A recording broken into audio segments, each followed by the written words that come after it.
Time management by doctor Sudhir Dixit. समय के सर्वश्रेष्ठ उपयोग का 7वां सिद्धांत। पार्किंसन के नियम का लाभ लें। समय के सर्वश्रेष्ठ उपयोग के लिए पार्किंसन के नियम को जानना बहुत आवश्यक है।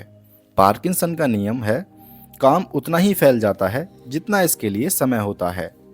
इसका अर्थ यह है कि हमारे पास जितना काम होता है, यानी हमारा समय भी उसी के अनुरूप फैलता या सिकुड़ता है।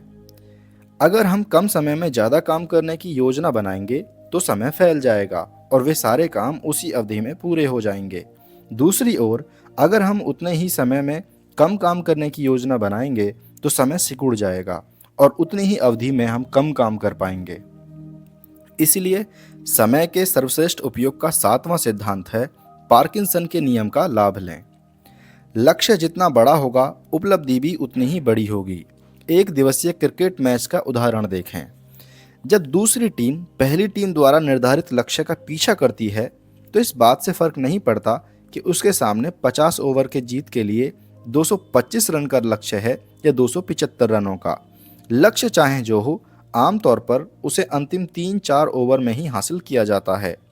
यहाँ पर महत्वपूर्ण बात यह है कि दूसरी टीम उतने ही समय में अपने लक्ष्य तक पहुँचती है, चाहे उसका लक्ष्य छोटा हो या बड़ा। यही हमारे और आपके बारे में सही है।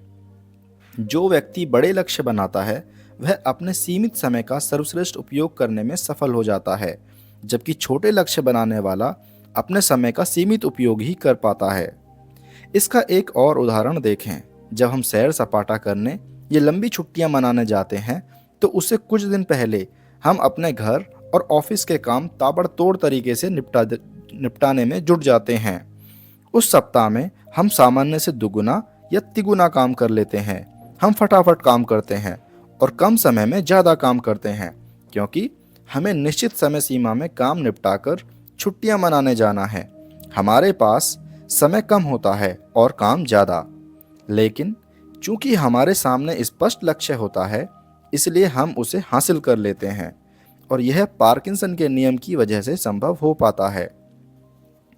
काम की प्रकृति से भी समय के फैलने या सिकुड़ने का संबंध होता है। जब किसी काम में हमारी रुचि होती है तो वह काम जल्दी हो जाता है। दूसरी ओर, जब किसी काम को करने में हमारी रुचि नहीं होती तो वह देर से होता है। इसलिए यह कहा जाता है कि वह व्यक्ति सौभाग्यशाली है जो अपने काम से प्रेम करता है, क्योंकि वह कम समय में ज़्यादा काम कर सकता है, ज़्यादा अच्छी तरह से काम कर सकता है और इस वजह से वह ज़्यादा सफल भी हो सकता है।